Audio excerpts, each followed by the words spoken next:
Diké di directeur artistique bu Grand Théâtre de Dakar tey ñu am ndaje ak journalistes culturels yi comme ñu koy faral di defee saa yu ñuy dëlmal sunu programmation trimestrielle janoog taskatu xibaar yi pour présenter leen sunu programme di wax ni que nekk ñu organisation bi nga xam ne tey dañuy tëju ci suñuy bureau di defar ay programmes yoo xam ne dañ koy présenter grand public sans pour autant que ñu impliqué ci acteurs yi lii nag dañu ko def ak partenaires yi nga xam ne tey ku ci nekk da nga am ay pàcc yi nga xam ne ci loolu ngay yëngu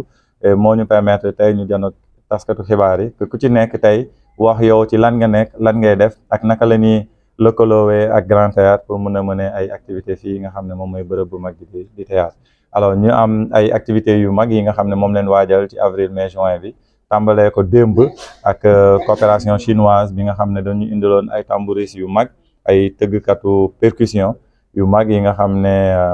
voilà jotoon leen fi def spectacle bu am solo ñu accueillir leen fii Sénégal par ñaari troupe mooy ndigal Ngéwél rythme ak famille Doudou Ndiaye Coumba Rose yi nga xam ne ñoom ñoo représenté woon couleur du Sénégal ñu def benn activité bi nga xam ne benn bi institut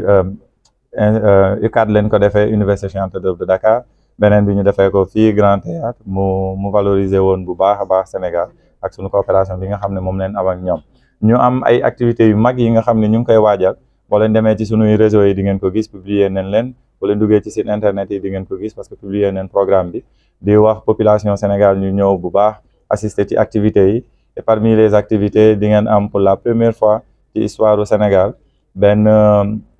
journée internationale bu nu bëgg a célébrer jëmmal ko dëggal ko fii ci dëkk bi mooy journée internationale du rire nga xam ne le 7 lañ koy def am activité bu am solo également buy associer sport ak culture autour du roller par benn festival bu ñuy def mais également autour du fitness li nga xam ne dañ koy def ci tàggatu yaram ñu am dans la danse li nga xam ne tey académie bi nga xam ne mu ngi ci biir Grand Théâtre parce que directeur bu mag bi mu ñëwee lu mu njëkk xalaat mooy fii bërëb boo xam ne à tous les niveaux donc am nañ ñi nga xam ne dañuy tàggatu autour de la mode ñi nga xam ne dañuy tàggatu autour du mannequinat ñi nga xam ne dañuy tàggatu autour de la musique autour de la danse ak yeneen discipline yi nga xam ne dañuy tourner autour de la culture di wax ni que également am nañ lëkkaloo bu mag bi nga xam ne moom la Grand Théâtre def ak Institut français bu Dakar ci lëkkaloo bu njël ba lu koy jëmmal lu koy dëggal mooy benn humoriste bu mag bu ñuy indi fii di Maman bi nga xam ne moom mooy présenté wu fii week-end boobu yëpp week-endu humour lay doon dinañ am incha allah la grande nuit du lire bi nga xam ne dañ koy def également le 14 et voilà di ñaax population bi ñu ñëw Grand Théâtre assister activités yi ñuy def et puis visiter li nga xam ne moom lañ leen présenter loolu lañ leen di waajal fii ci Grand Théâtre. Quelles sont les grandes lignes de ce programme? Alors, comme il est de coutume, nous avons pour habitude de présenter pour chaque début de trimestre notre programmation du Grand Théâtre de Dakar et une programmation qui a une démarche inclusive, une programmation qui s'effectue avec les acteurs de différentes disciplines. Donc la particularité de cette programmation du trimestre avril, mai, juin tourne autour de différentes disciplines, à savoir la danse, la musique, le théâtre, les conférences, la littérature et entre autres d'autres activités que vous pouvez découvrir en visitant le site et les plateformes du Grand Théâtre de Dakar. Nous avons eu à accueillir hier pour le lancement officiel une activité de coopération avec la Chine qui nous a valu une satisfaction autour des tambours, des grands tambouristes de la Chine et associés à de la musique. Ils ont été accueillis par deux troupes sénégalaises, d'abord Ndigal et le Ngéwél rythme, et ensuite la grande famille de Doudou Ndiaye Coumba Rose, qui ont aussi valorisé la couleur du Sénégal. Aujourd'hui, spécialement le 11, vous allez voir un spectacle qui va nous présenter l'horizon 2050 du Sénégal, mais sous format film documentaire. Ensuite, une autre particularité avec un petit-fils de Doudou Ndiaye Coumba Rose, qui nous fera une présentation musicale autour de la percussion. S'en suivra également plusieurs autres activités, à savoir, je parle dans le désordre,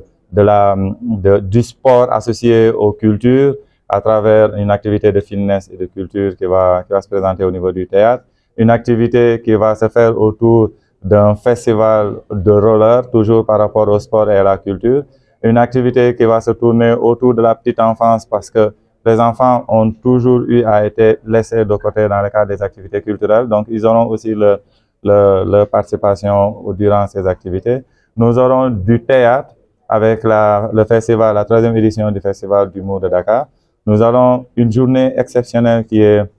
la Journée internationale du rire qui va s'organiser pour la première fois au Sénégal, en tout cas au Grand Théâtre de Dakar, et qui se veut d'être institutionnalisée dans l'agenda culturel du Sénégal et qui va s'organiser le 7 mai, Inch'Allah, dans nos locaux. Nous aurons dans une démarche assez particulière une activité qui tourne autour de la danse avec la danse classique, une activité qui tourne autour de la danse avec également Béjar qu'on va revisiter, mais une activité particulière autour de la mode qui va valoriser ce qui est le Made in Africa, le Made in Sénégal, avec un concept assez particulier qui sera un show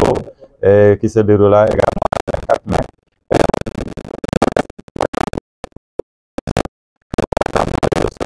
Sur le net,